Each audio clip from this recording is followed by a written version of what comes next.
You ever looked up a sourdough recipe and suddenly felt like you were reading a science experiment?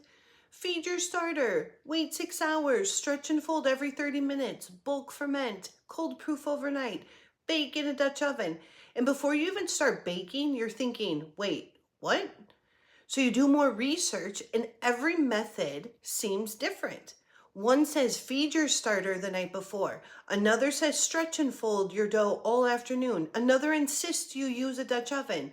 And if you're new to sourdough, it can feel confusing really fast. That's exactly what happened to me. When I started learning, I spent hours researching, trying complicated timelines, buying tools I didn't even need, and still ending up with failed loaves. Finally, I said, there has to be a simpler way to do this. So I started experimenting. I tried baking sourdough without a Dutch oven, without daily starter feedings, without constant stretch and folds, and honestly, without the stress. And guess what? It worked every single time. And I was relieved because for me, bread baking isn't just a hobby. It's something my family depends on every week. I needed sourdough to be simple, sustainable, and reliable, not another complicated system to manage. So in this video, I'm going to walk you through some of the most common sourdough methods you see online, from starter to finished loaf, and why they work, where they get complicated, so you can decide which method actually works best for you.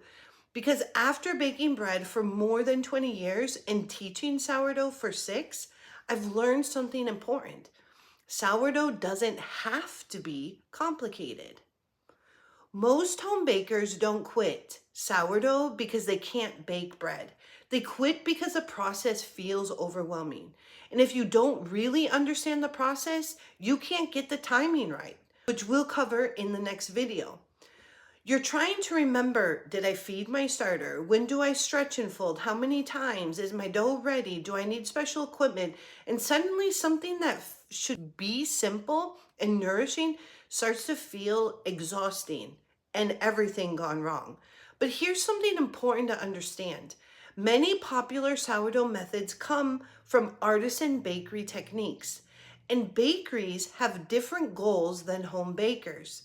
Bakeries want precision and consistency at scale. Home bakers usually just want good bread that fits into real life. So let's walk through a few of the common methods you'll see. Method 1. The first method, and probably the most common, is what I call the feed before baking method. Here's what the full process typically looks like. You feed your starter and wait for it to become peak. This usually takes 4 to 8 hours, sometimes longer depending on the temperature. You're watching for it to double in size and become bubbly. Once your starter is at peak, you mix your dough. After mixing, the dough goes through bulk fermentation where the dough rises slowly for several hours. During this time, many recipes include stretch and fold every 30 minutes or so. These folds help strengthen the dough. After bulk fermentation, the dough is shaped and usually goes through a second rise, often overnight in the refrigerator and in a banneton. Then the next day, the bread is scored and baked, usually inside a Dutch oven to trap steam and create a good crust. Now, the important thing to know is this method works well. It produces beautiful sourdough bread, but it also requires multiple steps over multiple days, which requires planning ahead. Because if your starter isn't active yet, you can't bake. And if you forget to feed it, you have to wait. For some people, that's completely manageable. Others, like me, it becomes the step that stops us from baking regularly. Another very common approach focuses heavily on developing gluten through stretch and folds. In this method, after mixing your dough, you might see instructions like stretch and fold every 30 minutes, repeat 3 to 6 times, let the dough rest between folds. This process slowly strengthens the gluten structure in the dough without kneading. It's a technique widely used in artisan bakeries and professional bread baking. And again, it works beautifully. But for many home bakers, it introduces another challenge. You need to stay close to your kitchen for several hours. You're watching the clock. You're planning your day around the dough. And if you miss a fold, you may even start wondering if your bread will even turn out. And for people who enjoy the craft of baking, that can be part of the fun. But for busy households, it can feel like a lot to manage. The third method, the Dutch oven baking method. Another thing you'll hear very often that you must bake sourdough in a Dutch oven. The reason is simple. When bread bakes, steam helps the loaf expand and creates that beautiful crust.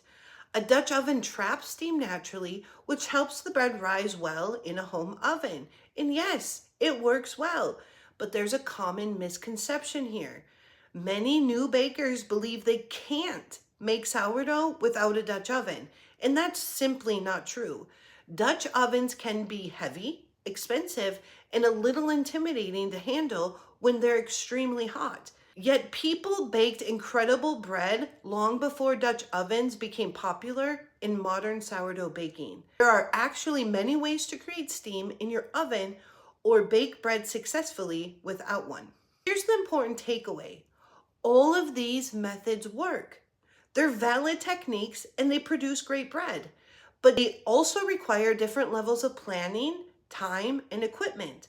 And once I understood that, I started asking a different question. What would sourdough look like if it was designed for real life? And that's exactly why I develop and teach what I call Sandra's Sourdough Made Simple. In my method, the starter lives in the fridge because it's fed thicker and I bake regularly, like once a week or every other week.